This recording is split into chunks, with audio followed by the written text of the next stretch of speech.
Um criado se queixou de inquietação entre todos os gatos da casa. Andavam de um lado a outro junto a uma parede, arranhando e aparentemente tentando meter a pata entre a parede e o soalho de carvalho. Ratos nas paredes. Terror horror de H.P. Lovecraft. Em 16 de julho de 1923 me mudei ao priorado de Easham, depois do último operário terminar o serviço. A restauração foi uma empreitada monumental, porque do edifício abandonado restava pouco mais que uma ruína em formato de concha.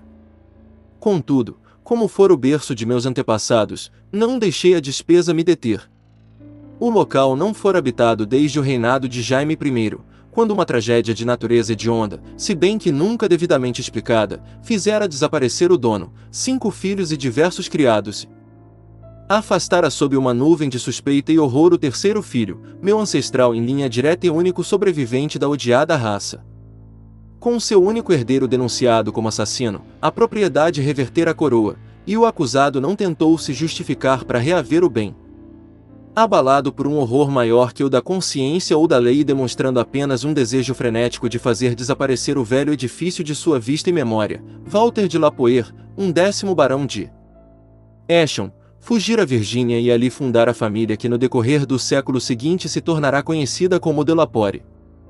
O priorado de Easham ficará desabitado, embora mais tarde anexado à família Morris e muito estudado por causa da arquitetura peculiarmente compósita, que compreendia torres góticas repousando sobre uma estrutura saxônica ou romana, cujas fundações, ainda mais, eram de uma ordem ou mistura de ordens mais antiga ainda, romana ou mesmo druida, ou símbrico nativo, se as lendas falam a verdade. Essas fundações eram algo muito singular, estando encravadas de um lado na sólida pedra calcária do precipício, de cuja borda o priorado dominava o desolado vale 3 milhas ao oeste da aldeia de Easham. Arquitetos e antiquários gostavam de examinar aquela estranha relíquia de séculos passados, mas a gente da região a odiava. A odiou centenas de anos antes, quando meus antepassados ainda viviam lá, e a odiavam agora, com o musgo e o bolor do abandono a recobrindo. Ainda não fazia um dia que eu estava em Anchester, e já sabia que era descendente de uma casa maldita. E nesta semana operários fizeram voar ao ar o priorado de Easham, e estão ocupados em obliterar os traços das fundações. Eu sempre conhecera a simples árvore genealógica de meus antepassados e sabia que meu primeiro antecessor americano viera às colônias sob uma estranha nuvem. Quanto a detalhes, porém, sempre fora mantido na mais completa ignorância graças à política de reticência sempre adotada pelos de Lapore. Ao contrário de nossos vizinhos plantadores, raramente nos vangloriávamos de antepassados entre os cruzados ou outros heróis medievais e da Renascença. Nem me fora transmitida a tradição, exceto o que pode ter sido mencionado dentro do envelope lacrado deixado antes da Guerra Civil por cada varão a seu filho mais velho, para ser aberto pós-morte. As glórias que estremecíamos eram as logradas depois da migração. As glórias de uma família honrada e altiva, embora talvez um pouco retraída e insociável, da Virgínia. Durante a guerra nossas fortunas se extinguiram e toda nossa existência mudará, devido ao incêndio de Carfax, nossa propriedade nos bancos do rio Jaime. Meu avô, avançado em anos, morrera naquele incêndio criminoso, e consigo se perderá o envelope que nos ligava ao passado. Me lembro daquele incêndio ainda hoje como quando vi, com a idade de 7 anos, com os soldados federais dando viva, as mulheres gritando e os negros berrando e rezando. Meu pai estava no exército, defendendo Ricamundo, e depois de muitas formalidades minha mãe e eu fomos passados através das linhas para nos reunirmos a ele. Quando a guerra terminou nos mudamos ao norte, donde minha mãe viera. Fiquei adulto, depois homem maduro e ultimamente rico, como um legítimo Yankee. Nunca meu pai nem eu chegamos a saber o que continha o envelope hereditário, e quando mergulhei na monotonia da vida comercial de Massachusetts, perdi todo o interesse pelos mistérios que, evidentemente, se ocultavam muito longe no passado de minha árvore genealógica. Se suspeitasse a natureza de tais mistérios, quão alegremente deixaria o priorado de Easham entregue ao musgo, morcegos e teias de aranha. Meu pai morreu em 1904, mas sem mensagem para me deixar, nem para meu único filho, Alfredo, órfão de mãe com 10 anos. Foi esse rapaz quem reatou o fio da história da família porque, embora eu lhe pudesse apenas fornecer algumas conjecturas jocosas sobre o passado, escreveu a mim a respeito de algumas lendas ancestrais muito interessantes, quando a última guerra o levou em 1917 à Inglaterra como oficial aviador.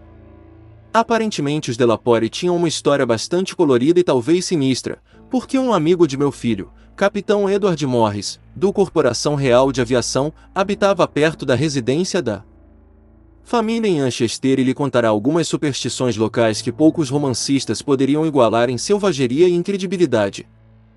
Morris, naturalmente, não as levava a sério, mas divertiam meu filho e lhe davam um vasto material para as cartas que me escrevia. Foram essas lendas que me chamaram definitivamente a atenção à minha herança transatlântica e me fizeram comprar e restaurar o solar da família que Morris mostrará a Alfredo em seu pitoresco abandono, e se oferecerá para o conseguir para ele por uma quantia surpreendentemente razoável, visto que seu tio era o atual proprietário. Comprei o priorado de Eschon em 1918, mas fui quase imediatamente distraído de meus planos de restauração pela volta de meu filho como inválido mutilado. Durante os 2 anos que viveu nada pensei além de tratar de si, tendo mesmo entregue meu negócio à direção de sócio. Em 1921 eu era um industrial aposentado, sozinho e sem fito certo na vida. Resolvi dedicar os anos que me restavam a minhas novas propriedades. Visitando Eschon em dezembro, fui procurado por Capitão Morris, que se lembrava muito de meu filho, e prometeu auxílio em obter plantas e anedotas para servirem de base à projetada restauração. Vi, sem emoção, o priorado de Eschon, que era naquela época um amontoado de oscilantes ruínas medievais cobertas de líquen e cheias de ninho de gralha, empoleiradas perigosamente sobre um precipício e despidas de assoalhos ou outros pertences internos além das paredes de pedra das torres. À medida que ia reconstituindo gradualmente a imagem do edifício conforme fora quando meus antepassados o deixaram, havia mais de 3 séculos, comecei a contratar trabalhadores para a reconstrução. De cada vez que fui obrigado a me dirigir às localidades do arredor, porque os aldeãos de Eschon tinham um medo quase inacreditável e aversão ao lugar. Esse sentimento era tão grande que se comunicava às vezes aos trabalhadores de fora, ocasionando numerosas deserções. Ao mesmo tempo parecia atingir tanto o priorado quanto a antiga família. Meu filho me dissera que o evitavam um pouco durante suas visitas porque era um Delaporte, e de repente me achei relegado de todos por motivos semelhantes, até que convenci os aldeãos do pouco que sabia de minha herança. Mesmo então teimosamente antipatizavam comigo, de maneira que tive de obter a maioria das tradições da aldeia por intermédio de Morris. O que aquela gente não me podia perdoar, talvez, era o ter eu vindo restaurar um símbolo tão odiado por eles. Porque, racionalmente ou não, consideravam o priorado de Eschon nada menos que um covil de demônios e lobisomens. Ajustando umas com as outras as histórias que Morris me contava, e acrescentando as informações de diversos sábios que estudaram as ruínas, deduzi que o priorado de Eschon se erguia no sítio onde existira um templo pré-histórico. Uma coisa druida ou antedruida que fora contemporânea da Idade da Pedra. Que ritos indescritíveis foram celebrados ali poucos duvidavam, e havia histórias desagradáveis sobre a transformação desses ritos no culto a Cibele, que os romanos introduziram. Inscrições ainda visíveis nos subterrâneos do subsolo mostravam algumas letras inconfundíveis, tais como D e V. Ops. Magna. Mate. Sinal da Magna Mater, cujo negro culto fora uma vez inutilmente proibido aos cidadãos romanos. Eschon servirá de acampamento à terceira legião de Augusto, como muitos remanescentes o atestam, e se dizia que o templo de Cibele era esplêndido e estava sempre apinhado de fiéis que se entregavam a cerimônias inomináveis sob as ordens de um sacerdote frígio. As fábulas acrescentavam que a queda da velha religião não interrompera as orgias no templo e que os sacerdotes continuaram a viver ali mesmo após o advento da nova fé, com muito pequena diferença. Igualmente se dizia que os ritos não terminaram com o poderio romano e que alguns saxões edificaram sobre o que restava do templo e dado ao edifício as linhas essenciais subsequentemente preservadas, o tornando o centro de um culto que fora temido durante várias gerações. Cerca do ano 1000 o lugar foi mencionado numa crônica como um grande priorado de pedra no qual se abrigava estranha e poderosa ordem monástica, e cercado de extensos jardins que não necessitavam de muro para manter afastada uma populaça assustada. Nunca fora destruído pelos dinamarqueses, embora depois da conquista dos normandos deva ter declinado enormemente, visto que não houve impedimento quando Henrique III doou as terras a meu antepassado Gilberto de Lapoer, primeiro barão de Eschon, em 1621. De minha família antes dessa época não há notícia, mas algo estranho deve ter acontecido ulteriormente. Uma crônica se refere a um de Lapoer como amaldiçoado de Deus em 1307, enquanto a tradição da aldeia menciona apenas um terror pânico espalhado no castelo, que se ergueu sobre as ruínas do velho templo e do priorado. As histórias ao canto da lareira eram medonhas, ainda mais fantásticas devido à assustada reserva que as cercava e a uma ambiguidade desconcertante. Apresentavam meus antepassados como uma raça de demônios hereditários ao lado dos quais Gilles de Retz e o Marquês de Sade teriam parecido verdadeiros novatos, e insinuavam a boca pequena que eram responsáveis pelo desaparecimento de aldeães durante várias gerações. Os piores membros, aparentemente, eram os barões e seus herdeiros diretos. Ao menos muito se murmurava a respeito deles. Quando demonstrava melhor inclinação, se dizia, o herdeiro morria cedo para dar lugar a um rebento mais típico. Parecia haver um culto íntimo, na família, presidido pelo chefe da casa, e algumas vezes vedado, exceto a alguns membros. A base do culto era, evidentemente, mais o temperamento do que a ancestralidade, porque fora aceito e praticado por vários membros de fora que se casaram na família. Dona Margaret Trevor, da Cornualha, esposa de Godofredo, filho segundo do quinto barão, se tornará o bicho-papão favorito de todas as crianças do arredor, e a heroína demoníaca de uma velha balada ainda não desaparecida na fronteira galesa. Conservada através de baladas, também, se bem que não exemplifique o mesmo ponto, ficou a história de Dona Maria de Lapoer, que pouco depois de seu casamento com o conde de Cheusfield foi morta por ele e pela mãe dele, tendo ambos os assassinos sido absolvidos e abençoados pelo padre a quem confessaram o que não ousaram revelar ao mundo. Esses mitos e baladas, sendo típicos de uma superstição absurda, me desagradavam muito.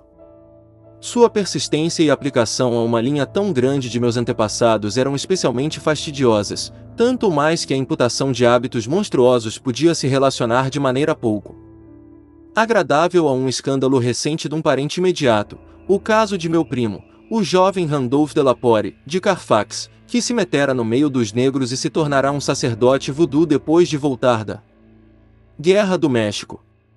Me senti muito menos perturbado com as vagas histórias de lamento e uivo escutados no estéril vale varrido pelo vento, que ficava sob o despenhadeiro de pedra calcária, de cheiro de cemitério depois das chuvas da primavera, da coisa branca, ondeante e gemebunda com a qual o cavalo de Sir João Clave se assustara numa noite num campo deserto e do criado que ficará louco com o que vira no priorado em plena luz do dia. Essas coisas eram histórias banais de assombração, e nesse tempo eu era um cético convicto. As referências a camponeses desaparecidos eram menos para desprezar, se bem que pouco significativas em vista dos costumes medievais. Curiosidades indiscretas significavam a morte, e mais de uma cabeça decepada fora publicamente exibida nos bastiões, agora desaparecidos, em volta do priorado de Eschon.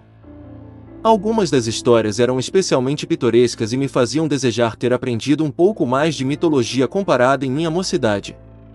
Havia, por exemplo, a crença de que uma legião de demônios com asas de morcego celebrava reuniões de bruxaria todas as noites no priorado, legião cuja subsistência poderia ser explicada pela enorme abundância de vegetais bravos plantados nos vastos jardins. E, mais vívido de todos, havia o dramático episódio épico dos ratos, o exército de Obscena Vermina em debandada, que se precipitara fora do castelo 3 meses depois da tragédia que o condenara ao abandono. O magro, pestilento e voraz exército que varrera tudo na frente e devorara caça, gatos, cachorros, porcos, carneiros e até 2 desgraçados seres humanos antes que a sua fúria se apaziguasse. Em torno desse inesquecível exército roedor gira um ciclo separado de mitos, porque se espalhou entre as casas da aldeia e trouxe maldição e horror em seu séquito. Tais eram as lendas que chegavam a meu conhecimento enquanto eu, com teimosia de velho, levava adiante a restauração de meu lar ancestral. Não se deve imaginar que essas histórias fossem meu principal ambiente psicológico. Por outro lado, eu era constantemente louvado e animado por Capitão Morris e os antiquários que me cercavam e ajudavam. Quando o serviço ficou pronto, mais de 2 anos depois de iniciado, examinei os grandes salões, as paredes apaineladas, os tetos abobadados, as janelas ogivais e as vastas escadarias, com orgulho, que largamente me recompensava da enorme despesa feita com a restauração. Cada atributo da Idade Média fora cuidadosamente reproduzido, e as partes novas se ligavam perfeitamente às paredes originais e fundações. O solar de meus ancestrais estava reerguido e eu tencionava redimir ao menos a fama local da linhagem que terminava em mim. Residiria ali permanentemente e provaria que um de Lapoer, porque eu adotará de novo a grafia original do nome, não devia ser olhado como um demônio. Meu talvez conforto fosse aumentado pelo fato de que, embora o priorado de Eshon fosse uma reprodução da era medieval, seu interior era, na realidade, inteiramente novo e livre da velha vermina assim como dos velhos fantasmas. Como disse, me mudei em 16 de julho de 1923. Meu pessoal doméstico se compunha de 7 criados e 9 gatos que eu gostava particularmente. Meu gato mais velho, Nigerman, tinha 7 anos e viera comigo de minha casa de Bolton, Massachusetts. Os outros eu fora adotando enquanto morava com a família de Capitão Morris durante a restauração do priorado. Durante 5 dias nossa rotina se processou com a maior placidez, sendo meu tempo mormente empregado na codificação de velhos dados de família. Acabará obtendo algumas narrações muito detalhadas da tragédia final e da fuga de Walter de Lapoer, as quais calculei que constituiriam o conteúdo provável dos papéis hereditários destruídos no incêndio de Carfax. Se verificava que meu antepassado fora acusado, com sobeja razão, de ter assassinado os outros membros da família, exceto 4 criados seus cúmplices, durante o sono, cerca de 2 semanas depois de uma chocante descoberta que transformará completamente seu procedimento, mas que, exceto por indução, ele não revelara, salvo, talvez, os criados que o ajudaram e depois fugiram e desapareceram. Aquela deliberada carnificina, que incluía pai, 3 irmãos e 2 irmãs, fora largamente perdoada pelos aldeãos, e tão benignamente encarada pela justiça que seu perpetrador se ausentara com honra. Sem sofrer e sem disfarce, a Virgínia. Sendo a impressão geral que purgara a terra de uma maldição imemorial. Que descoberta motivara um ato tão terrível é o que eu dificilmente podia conjecturar. Walter de Lapoer devia ter conhecimento, havia anos, das sinistras histórias que corriam sobre sua família, de maneira que esse material não poderia o impulsionar. Então fora testemunha de algum assombroso rito ou tropeçara em algum espantoso símbolo revelador no priorado ou no arredor. Constava que fora um moço tímido e bondoso na Inglaterra. Na Virgínia parecia mais assombrado e apreensivo que mau ou azedo. Francis Harley of Belleville, outro cavalheiro aventuroso, fala dele em suas memórias como sendo um homem de justiça sem exemplo, de honra e urbanidade. Em 22 de julho ocorreu o primeiro incidente que, embora considerado ligeiramente no momento, tomou significação sobrenatural com relação a acontecimentos mais recentes. Foi uma coisa tão simples que quase passaria despercebida, e possivelmente não seria notada, porque se deve ter em mente que eu estava num edifício praticamente recente e novo, exceto as paredes, e cercado por uma criadagem bem equilibrada. Portanto, toda apreensão seria absurda, mesmo a despeito do local.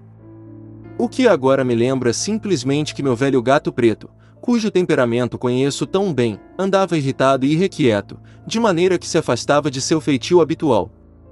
Vagueava de sala a sala, desassossegado e ansioso, e farejava constantemente junto das paredes que faziam parte da estrutura gótica. Compreendo como isso deve parecer trivial, como o inevitável cachorro das histórias de almas do outro mundo, que sempre rosna antes que o dono veja a figura fantasmagórica, contudo não posso suprimir o fato. No dia seguinte um criado se queixou de inquietação entre todos os gatos da casa. Me procurou em meu estúdio, um salão do 2º andar, com arcos ogivais, paredes apaineladas de carvalho preto e tríplice janela gótica dominando o desfiladeiro de pedra calcária e o desolado vale. E mesmo enquanto ouvia eu podia ver o vulto de Nigerman se arrastando ao longo da parede ocidental e arranhando os painéis novos que recobriam a antiga pedra. Disse ao homem que devia ser algum cheiro ou emanação singular da velha alvenaria, imperceptível aos sentidos humanos, apenas afetando os órgãos delicados dos gatos, mesmo através da madeira nova.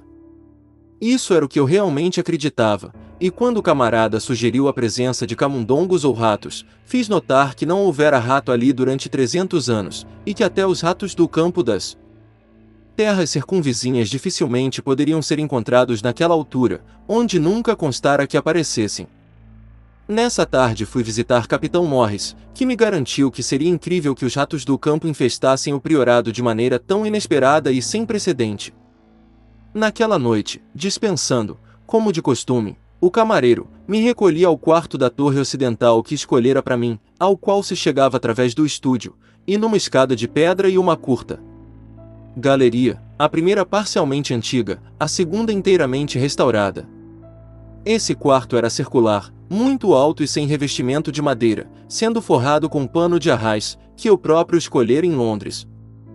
Vendo que Nigerman estava comigo, fechei a pesada porta gótica e me despi à luz das lâmpadas elétricas que tão inteligentemente imitavam vela, finalmente apagando as luzes e mergulhando no vasto leito lavrado e com dossel, tendo o venerável gato no lugar costumeiro junto a meus pés. Não corria as cortinas e olhava fora na janela do lado norte, que tinha em minha frente. Havia um prenúncio de aurora no céu, e os delicados rendilhados da janela se recortavam graciosamente sobre o fundo claro. A certa altura devo ter adormecido calmamente, porque tenho a vaga sensação de ter emergido de estranhos sonhos quando o gato saiu violentamente da plácida posição. O vi, à frouxa claridade da aurora, com a cabeça esticada adiante, as patas da frente pousadas em meus tornozelos e as traseiras esticadas atrás. Estava olhando intensamente a um ponto da parede um pouco à esquerda da janela, um ponto que a meus olhos nada tinha de especial, mas sobre o qual toda a minha atenção estava agora concentrada. Observando, verifiquei que Nigerman não se excitara em vão. Se o pano de arraiz realmente se moveu, não posso dizer. Acho que sim, muito de leve. Mas o que posso jurar é que atrás dele ouvi um chiado baixo e distinto, como de rato ou camundongo. No mesmo instante o gato pulou agilemente sobre a tapeçaria, arrastando a parte suspeita ao chão com seu peso e deixando exposta a velha e úmida parede de pedra, remendada aqui e ali pelos restauradores e na qual não se via sinal dos ladrões roedores. Nigerman ficou andando de um lado a outro junto àquele pedaço de parede, arranhando o pedaço caído do pano de arraiz e aparentemente tentando às vezes meter a pata entre a parede e o soalho de carvalho. Nada achou, e depois de algum tempo voltou cansadamente ao lugar, nos pés da cama. Não me mexi, mas não dormi o resto da noite. Na manhã interroguei todos os criados, e verifiquei que nenhum notara algo anormal, exceto a cozinheira, que se lembrava do procedimento de um gato, que ficará no peitoril da janela de seu quarto. Esse gato miará uma hora indeterminada da noite, acordando a cozinheira a tempo de o ver se precipitar resolutamente na porta aberta e descer a escada. Cochilei um pouco depois do almoço, e na tarde procurei de novo o Capitão Morris, que ficou muito interessado no que contei. Os singulares incidentes, tão sem importância e, no entanto, tão curiosos, despertavam seu senso do pitoresco e provocaram uma série de reminiscência de crendice local sobre fantasma. Ambos estávamos sinceramente perplexos com a presença de rato e Morris me emprestou algumas ratoeiras e um pouco de trigo roxo, que mandei os criados espalhar em lugares estratégicos quando voltei. Me recolhi cedo porque estava com muito sono, mas fui perturbado pelos mais horríveis sonhos. Parecia que estava olhando de imensa altura para dentro de uma gruta escura, cheia de imundície até a altura dos joelhos, e no qual um homem de barba branca, em traje de porqueiro, pastoreava seu rebanho de animal flácido e esponjoso cujo aspecto me enchia de invencível asco. Depois, quando o homem parou, acenando com a cabeça, um formidável enxame de rato começou a cair no imundo abismo, e se atirou a devorar os animais e o homem ao mesmo tempo. Fui bruscamente despertado daquela terrífica visão pelos movimentos de Nigerman, que estivera dormindo, como de costume, atravessado em meus pés. Nessa vez não tive de indagar o motivo das rosnadelas e bufos, e do medo que o fazia cravar as unhas em meus tornozelos, inconsciente de minha dor. Porque em toda a volta do quarto as paredes ressoavam com o nauseante som, o chiado nojento de enormes ratos enfurecidos. Não havia claridade da aurora para deixar ver os panos de arraiz, mas eu não estava tão assustado a ponto de não poder acender a luz. Quando as lâmpadas brilharam, vi toda a tapeçaria se agitando horrivelmente, fazendo com que os desenhos um tanto originais executassem uma singular dança da morte. Aquele movimento desapareceu quase logo, e o som também. Pulando da cama, tentei a parede com o cabo comprido de um esquentador que estava perto, e afastei um pano da tapeçaria, para ver o que havia atrás. Nada havia além da parede de pedra, e até o gato perderá aquele aspecto tenso que denunciava a presença de coisas anormais. Quando examinei a ratoeira circular colocada no quarto, encontrei todas as aberturas desarmadas, se bem que não restasse indício de que algum fora apanhado e fugira. Continuar dormindo era impossível, e assim, acendendo uma vela, abri a porta e saí à galeria, em direção à escada, para descer a meu estúdio, com Nigerman seguindo em meus calcanhares. Antes de atingirmos os degraus de pedra, no entanto, o gato se precipitou em minha frente e desapareceu escada abaixo. Desci atrás e subitamente percebi, no grande salão embaixo, ruídos de natureza inconfundível. As paredes apaineladas de carvalhos estavam cheias de rato, chiando e roendo, enquanto Nigerman corria de um lado ao outro com a fúria de um caçador mal-sucedido. Me dirigindo ao interruptor, acendi as luzes, que nessa vez não fizeram cessar o ruído. Os ratos continuaram o motim, se precipitando com tal força e clareza que pude finalmente determinar uma direção definitiva a seus movimentos. Aquelas criaturas, em número aparentemente inesgotável, estavam empenhadas numa estupenda migração de inconcebível altura a profundidade incomensurável. Naquele momento ouvi passos no corredor e logo depois 2 criados abriram a pesada porta maciça.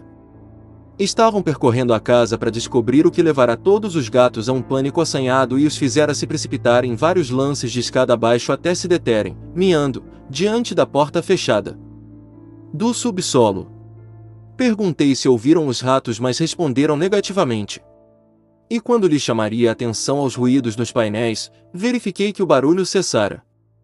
Com os 2 homens, desci a porta do subsolo, mas os gatos já se dispersaram. Mais tarde decidi explorar a cripta inferior, mas no momento fui apenas inspecionar as ratoeiras. Todas estavam desarmadas, embora vazias. Me convencendo de que ninguém ouvirá os ratos, exceto os felinos, e eu, me sentei em meu estúdio até amanhã, pensando profundamente e recordando todos os fragmentos de lendas que conseguirá desenterrar, referentes ao edifício que eu estava habitando. Dormi um pouco nas primeiras horas da tarde, recostado numa confortável cadeira da biblioteca que meu plano medieval de mobília não conseguirá abolir. Mais tarde telefonei a Capitão Morris, que veio e me ajudou a explorar o subsolo. Não encontramos algo desagradável, se bem que não pudéssemos reprimir um estremecimento ao nos lembrarmos que aquelas abóbadas foram construídas pelas mãos dos romanos. Todos aqueles arcos baixos e pilares maciços eram romanos, não o romanesco desfigurado dos saxões, mas o severo e harmonioso classicismo da era dos Césares. De fato, nas paredes abundavam inscrições familiares aos antiquários que repetidamente exploraram o local, tais como P. Getai, Prop, Tep, Dona, e L para Ec, VS.IFI, ATYS. A referência a Atis me fez estremecer, porque eu lera Catulo e sabia algo sobre os horríveis ritos do deus oriental, cujo culto estava tão misturado ao de Cibele.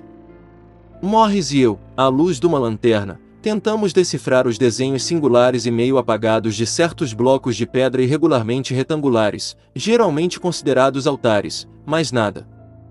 Conseguimos. Nos lembrávamos de que uma espécie de sol irradiando raio, fora considerado, pelos estudiosos, pertencendo a uma origem não romana, sugerindo que aqueles altares foram meramente aproveitados pelos sacerdotes romanos de outros templos mais antigos e talvez aborígenes que existiram no mesmo local. Num dos blocos havia manchas castanhas que me fizeram pensar. O maior, no meio do aposento, tinha uma configuração na face superior, que indicava algo relacionado ao fogo, provavelmente oferenda de incenso. Tais eram as perspectivas naquela cripta diante de cuja porta os gatos miavam, e onde Morris e eu resolvemos passar a noite.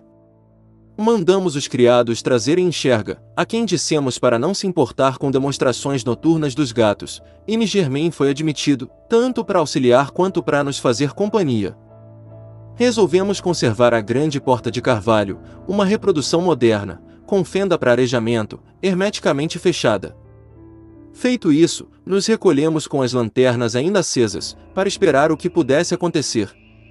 A abóbada ficava muito funda nos alicerces do priorado e, indubitavelmente, muito abaixo da superfície do escarpado precipício de pedra calcária que dominava o vale deserto.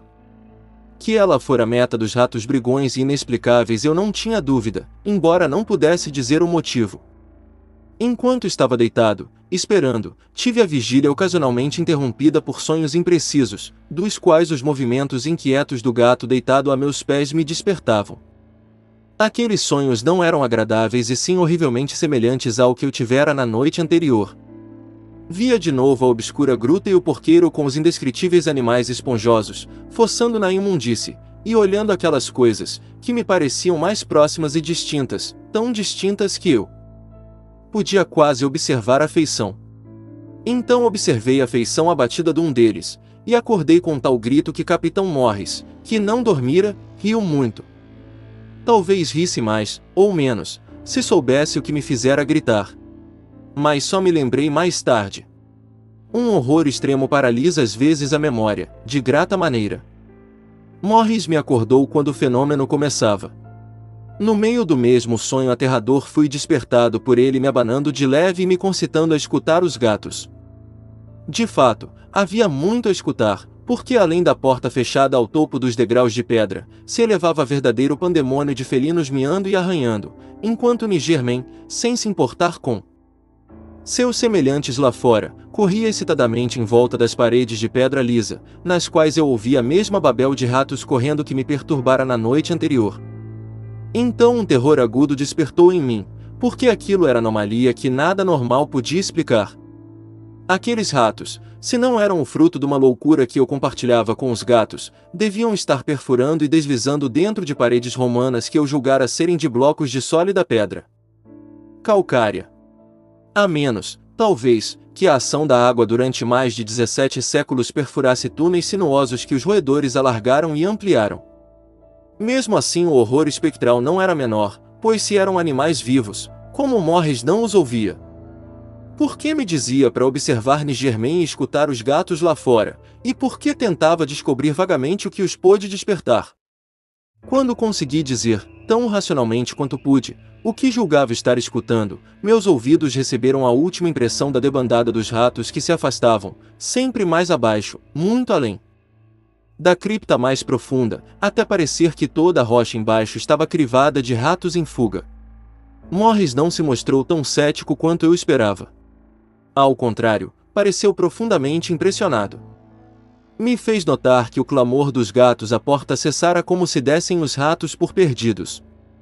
Enquanto Nigermain tinha um ataque de renovada inquietação, e estava arranhando freneticamente a superfície do grande altar de pedra no meio do aposento, a qual ficava mais perto do enxergão de Morris que do meu. Meu medo do desconhecido foi enorme. Algo assombroso acontecerá e eu via que Capitão Morris, um homem mais moço, mais forte, e presumivelmente mais materialista, estava tão impressionado quanto eu, talvez por causa de sua permanente íntima familiaridade com as lendas locais. No momento só podíamos observar o velho gato preto enquanto arranhava com decrescente fervor a base do altar, olhando ocasionalmente a mim e miando como costumava fazer quando queria que eu fizesse algo.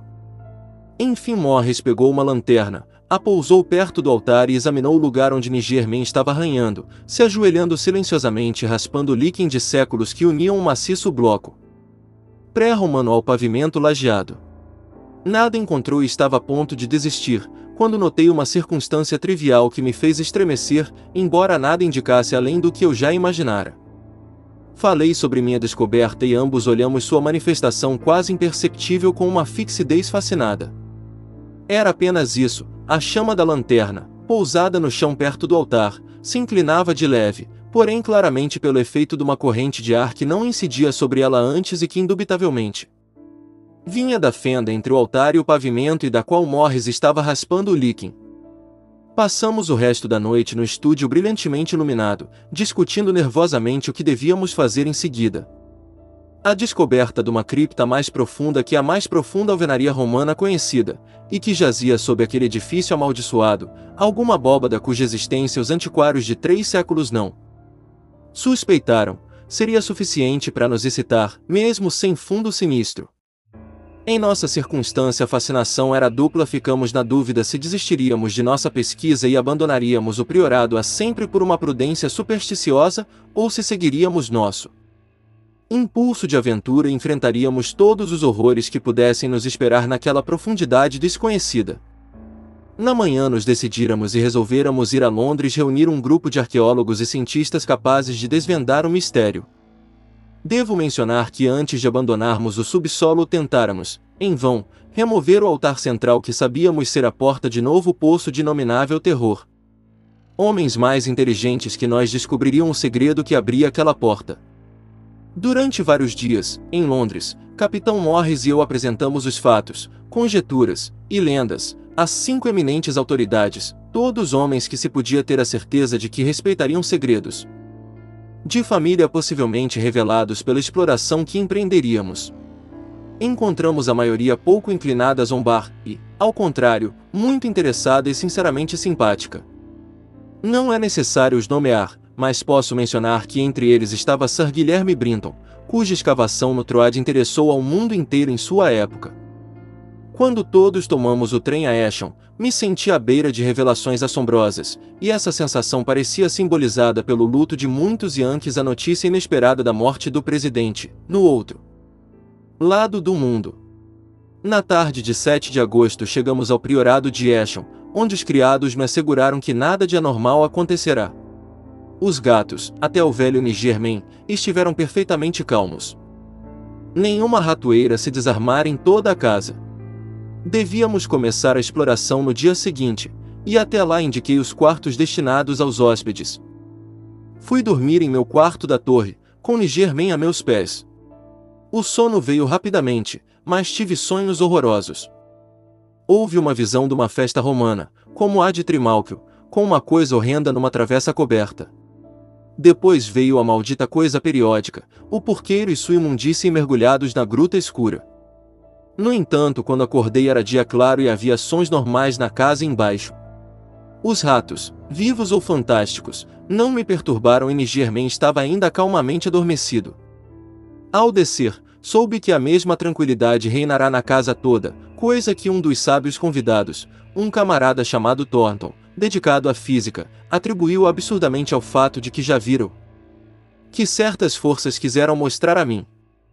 Tudo estava pronto e às 11 horas nosso grupo, composto de 7 homens levando poderosas lanternas elétricas e apetrechos para escavação, desceu ao subsolo, e a porta foi aferrolhada por dentro. Nigerman estava conosco, porque os pesquisadores não viam razão para desprezar sua irritabilidade, e desejavam que ele estivesse presente no caso de haver alguma obscura manifestação de roedor. Observamos as inscrições romanas e os desenhos desconhecidos dos altares apenas por alto, porque 3 dos sábios já os viram, e todos sabiam as características.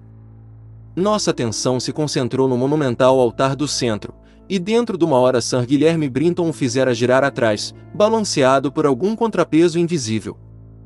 Então surgiu um espetáculo horroroso, que nos desorientaria se não estivéssemos preparados. Além de uma abertura quase quadrada no pavimento lajeado, espalhada sobre um lance de degraus de pedras tão prodigiosamente gastos que no centro formavam pouco mais que um plano inclinado, havia uma profusão de ossos humanos ou semi-humanos. Os que ainda conservavam a forma de esqueletos mostravam atitudes de pavor-pânico, e em todos se viam marcas de serem roídos. As caveiras e crânios revelavam pertencer a idiotas, cretinos ou primitivos seres meio macacos. Sobre os degraus recobertos por aqueles despojos horrendos se cavava uma passagem aparentemente cinzelada na sólida rocha, e na qual vinha uma corrente de ar. Essa corrente não era o bafo súbito e deletério escapado de uma cripta fechada e sim uma leve brisa fresca. Não nos detivemos muito ali, e, estremecendo, começamos a abrir caminho nos degraus abaixo. Foi então que Sir Guilherme, examinando as paredes cortadas na rocha, fez a estranha observação de que a galeria, de acordo com a direção dos entalhos, teria sido escavada de baixo a cima. Agora devo ser muito explícito e escolher as palavras. Depois de descermos alguns degraus entre os ossos roídos, vimos que havia luz adiante. Não uma fosforescência miasmática, mas uma luz do dia coada, que só podia proceder de fendas desconhecidas na estrutura rochosa que dominava o vale deserto. Não era de admirar que tais fendas passassem despercebidas fora, porque não só o vate era absolutamente desabitado quanto o despenhadeiro tão alto e tão a pique que só um aeronauta poderia estudar a superfície com cuidado. Alguns passos mais, e ficamos literalmente sem respiração ao contemplar o que tínhamos diante dos olhos. Tão literalmente que Thornton, o pesquisador físico, desmaiou nos braços do homem assombrado que estava atrás. Morris, com um rosto gordo, flácido e branco, soltou um grito inarticulado, enquanto eu, acho que o que fiz foi abrir a boca e tapar os olhos. O homem que estava atrás de mim, o único do grupo que era mais velho que eu, resmungou o trivial "meu Deus", com a voz mais trêmula que já ouvi. De 7 homens cultos, só Sir Guilherme Brinton manteve a compostura, com maior honra ainda, por ser o que ia na frente, portanto, ter sido o primeiro a divisar o espetáculo. Era uma gruta de enorme altura, envolta em penumbra, tão profunda que as paredes se perdiam de vista. Um mundo subterrâneo de ilimitado mistério e horrível sugestão. Havia construção e outros restos arquitetônicos. Num relance de olho apavorado, vi formas desgastadas de túmulos, um círculo selvático de Saxão e uma construção de madeira da Inglaterra primitiva. Mas tudo isso passava despercebido ante o fantástico espetáculo apresentado pela superfície geral do terreno. Vários metros em volta dos degraus se estendia um insano amontoado de ossos humanos, ou ossos ao menos tão humanos quanto os dos degraus. Como um mar encapelado, se espalhavam, uns completamente separados, mas outros inteira ou parcialmente articulados em esqueletos, que, invariavelmente em postura de demoníaco frenesi, lutando contra alguma ameaça desconhecida ou segurando outras formas com intenções canibalescas. Quando o Dr. Trash, o antropologista, começou a classificar os crânios, encontrou uma raça inferior que o desconcertou inteiramente. Eram muito inferiores ao homem da caverna na escala da evolução, mas em todos os casos positivamente humanos. Muitos eram de grau mais alto e alguns eram crânios de tipos sensivelmente mais desenvolvidos. Os ossos estavam roídos, em grande parte por ratos, membros caídos do exército letal que encerrará a antiga tragédia. Me admiro de como algum de nós sobreviveu e conservou o juízo depois daquele horrendo dia de descoberta. Não Hoffman nem os Mans poderiam conceber uma cena mais selvagemente incrível, mais freneticamente repelente, ou mais goticamente grotesca que aquela gruta mergulhada em penumbra, através da qual nós 7 avançamos vacilantes, cada qual tropeçando de revelação a revelação, e com o propósito de não pensar nos acontecimentos que desenrolariam naquele lugar há 300, 400, 1000 ou 10.000 anos. Era a antecâmara do inferno, e o pobre Thornton desmaiou outra vez quando Trash disse que alguns daqueles esqueletos foram descendentes de quadrúpedes havia mais de 20 ou 30 gerações. O horror se juntava ao horror quando começamos a interpretar as ruínas arquitetônicas.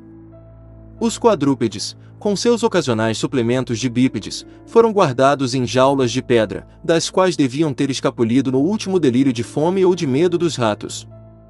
Houvera grandes rebanhos, evidentemente engordados com os vegetais bravos cujos restos se podiam ainda ver como uma espécie de resíduo pestilento no fundo de vastas celas de pedra mais velhas que Roma. Eu sabia agora por que meus antepassados possuíam tão vastos jardins.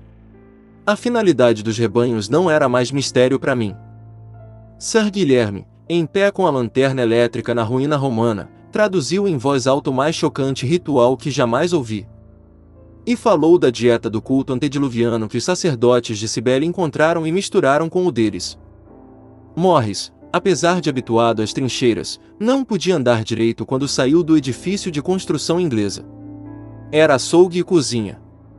Já esperava isso, mas era demais ver utensílios familiares ingleses no meio daquilo e ler grafia familiar inglesa ali, alguns escritos datados de 1610.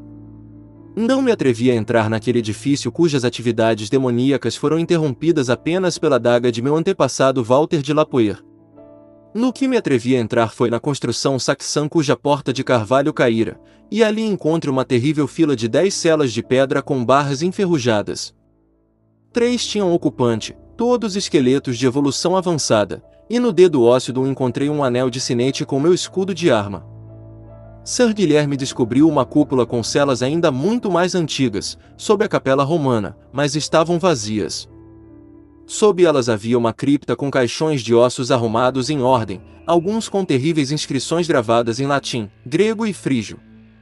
Entretanto, Dr. Trash abrirá um dos túmulos pré-históricos e tirará crânios que eram pouco mais humanos que o de um gorila e que exibiam indecifráveis gravações ideográficas. No meio de todo aquele horror meu gato passeava, imperturbável. Uma vez o vi monstruosamente trepado no alto de uma pilha de ossos e tive vontade de conhecer os segredos que estariam escondidos atrás de seus olhos amarelos. Tendo observado até certo ponto as espantosas revelações daquela área envolta em penumbra, tão horrendamente antevista em meu sonho intermitente, nos voltamos à profundidade aparentemente incomensurável da lobrega caverna, onde nenhum raio de luz da ribanceira podia penetrar. Nunca saberemos que invisíveis mundos fantásticos jaziam além da pequena distância onde nos aventuramos, porque decidimos que aqueles segredos não eram próprios à humanidade.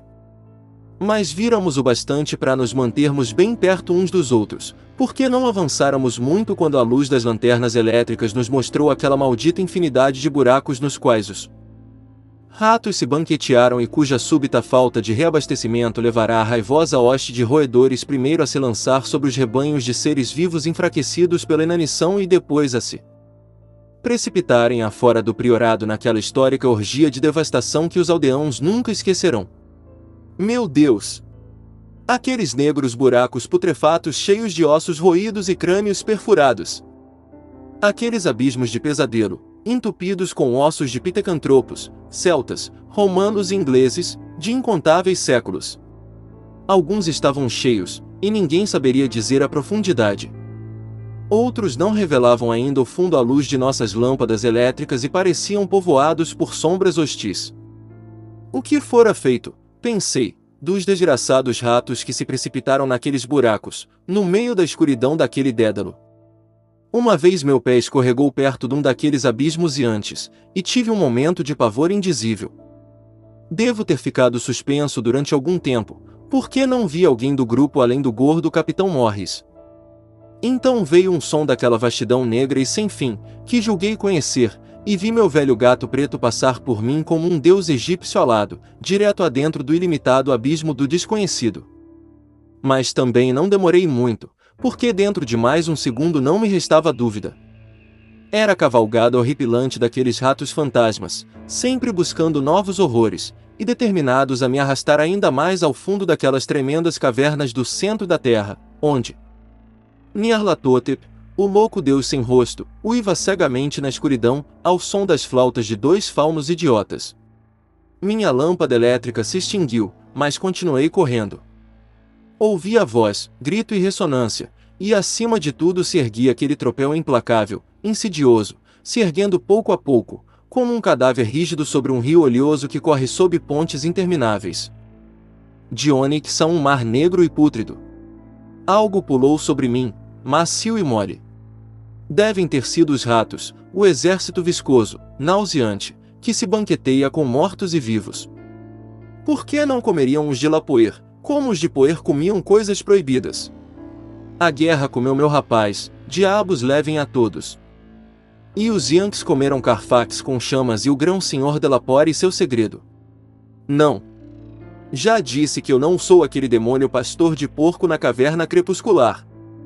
Não era o rosto gordo de Edward Morris naquela coisa balofa e asquerosa. Quem diz que sou um de Lapoer? Estava vivo, mas meu filho morreu. Pode um Morris ficar na posse das terras do de Lapoer? É voodoo. Aquela víbora malhada. Maldito sejas, Thornton. Te ensinarei a desmaiar com medo do que minha família fazia. Te sangrarei, miserável. Ensinarei o que é bom. Magna Mater. Magna Mater. Atis. Dia ADH e Zaldão, Agus Vais do Nash OST. Dona S dólares OST, Agus Leatsal. 1G, RRLH, CHCHCH. É o que dizem que eu dizia quando me encontraram na escuridão depois de 3 horas. Me encontraram encolhido no escuro sobre o corpo gordo meio devorado de Capitão Morris, com cochichos assustados sobre minhas proezas hereditárias. Agora fizeram voar ao ar o priorado de Eshon, me tiraram Nigerman e me fecharam neste quarto gradeado, em Arvel, com cochichos assustados sobre minhas proezas hereditárias. Thornton está no quarto contigo, mas me proíbem de falar consigo. Também tentam alterar muitos fatos ocorridos no priorado. Quando falo do pobre Morris, me acusam de uma coisa horrenda, mas devem saber que não fiz aquilo. Devem saber que foram os ratos, os nojentos ratos tumultuosos, cuja cavalgada nunca me deixará dormir. Os ratos fantasmas que correm atrás do reboco neste quarto e me querem arrastar a maior horror que os que já conheci. Os ratos que nunca poderão ouvir. Os ratos nas paredes.